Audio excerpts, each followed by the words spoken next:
you step aside and give your daughters a chance. I'm looking for youth, not experience.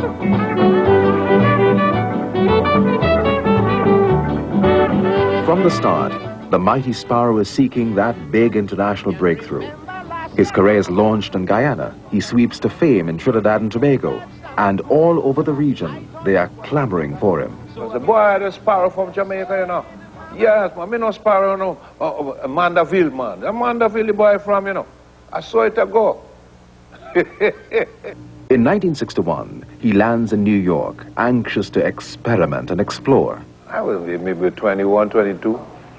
You understand? And when I land there, man, everybody was just, you know, ready to give you a good time until my family get to hear, you know, where I was and things. And they come and say, okay, let me teach you real New York now. Come on, we got an apartment for you. They get a little studio apartment for me. That's after about 2-3 weeks. And they fixed up the apartment and took me to Brooklyn on Clifton Place.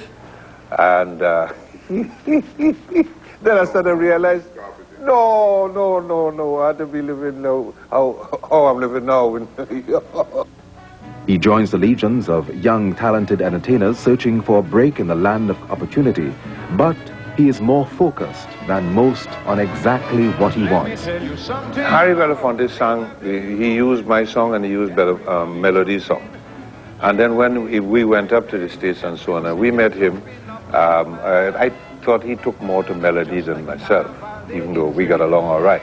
There are a lot of Calypsonians, they would go to people like Belafonte and they ask him for money. What about the money for my song and this, that, and the other? Well, I never asked him for money.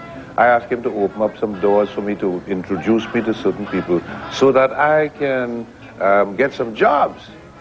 He didn't deliver for me. He liked melody. Maybe he liked the boo-boo man. From St. Thomas in the U.S. Virgin Islands, the mighty Sparrow establishes himself as an American legend, winning the Calypso crown a record 7 consecutive times there. By now, he is the Calypsonian in highest demand in the U.S.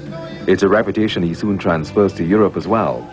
In 1978, an album with Jamaica's Barony and the Dragonaires sweeps him to the top of the European charts. His cover of Arthur Prysock's Only a Fool Breaks His Own Heart goes gold in Holland and stays on the charts for 6 months. Only a fool breaks his own heart.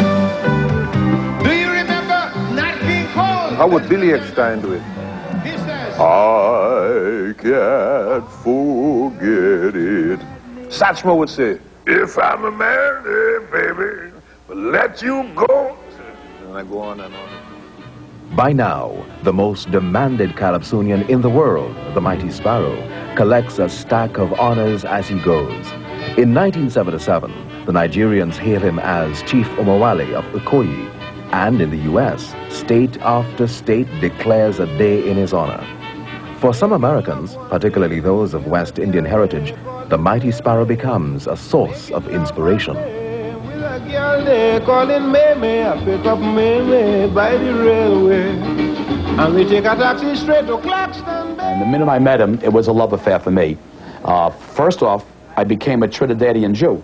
So I now proudly call myself a Trini Jew wherever I go, even in front of audiences that are from Jamaica. I'm a proud Trinidadian, that's number one.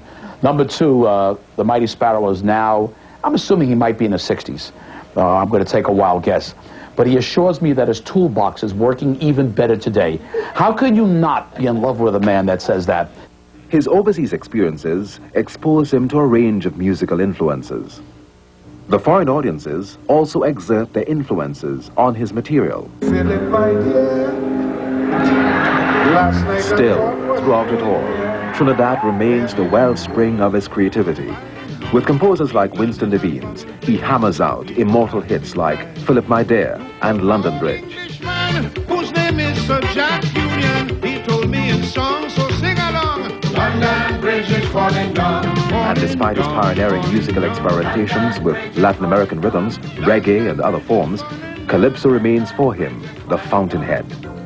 Well, Calypso as a modern music has done a tremendous amount of work.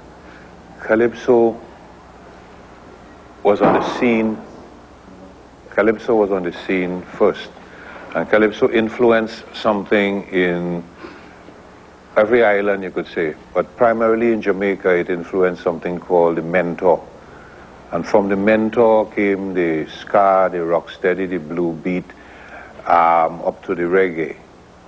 So whenever I hear the reggae play, and it's so popular and that type of thing, and we have to admit that to some extent it is much more popular than the Calypso, I don't worry too much about it, because I always say that no matter that child in the corner there that is 6'4" and looking handsome and full of muscles and that kind of thing, but that short lady there, 5'3", that's his mother. For his contribution, the man who never made it to high school was given an honorary doctorate by the University of the West Indies in 1987.